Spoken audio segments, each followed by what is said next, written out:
Mahabharatam part 13కి స్వాగతం. దాసిగర్భంలో విదురుడిగా సాక్షాత్ యమధర్మరాజు పుట్టాడు.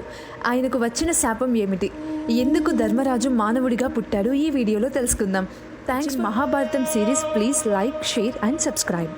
ఒకప్పుడు మాండవ్యుడు అనే ఒక మహర్షి ఒకరోజు మౌనవ్రతంలో తపస్సు చేస్తూ ఉంటాడు.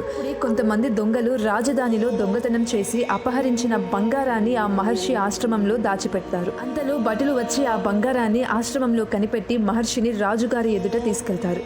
మహర్షి మౌనవ్రతంలో ఉన్నందున ఏమీ మాట్లాడలేకపోతాడు. నేను దొంగ కాదు అని చెప్పలేకపోయాడు. కోపంగా ఉన్న రాజు శూలదండన అనే శిక్షను విధిస్తాడు. ఒక పెద్ద శూలాన్ని తీసుకుని ఆ మహర్షిని కూర్చోపెట్టిస్తాడు. అలా ఆ శూలం మహర్షి శరీరంలో నుండి తన గొంతు దగ్గరకు వచ్చేస్తుంది. తన తల పక్కకు పెట్టి ఆ శూలం అలా మెడ నుండి బయటకు వస్తుంది. అంతటి బాధలో ఉన్న మాండవ్య మహర్షి తన తపస్సు కొనసాగిస్తూనే ఉంటాడు. ఆ దృశ్యం చూసిన రాజు ఆశ్చర్యపోతాడు.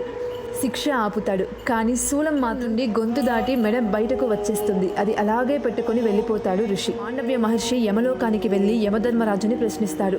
నాకెందుకు ఈ విధమైన శూలదండనం వేశావు, నేను ఏ పాపం చేశాను అని అడుగుతాడు. యమరాజు ఈ విధంగా చెబుతాడు.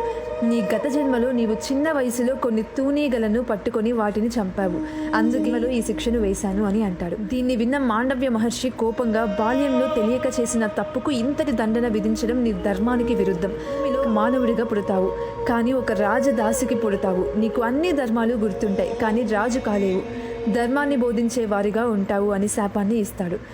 ఇలా శాపం వలన ధర్మరాజు భూలోకంలో అంబికా దగ్గర ఉన్న దాసికి జన్మించి విదురుడిగా మహాభారతంలో ప్రవేశించాడు. పార్ట్ 11లో ధృతరాష్ట్రుడు, పాండు, విదురుడి జననం వీడియో లింక్ డిస్క్రిప్షన్లో ఉంది.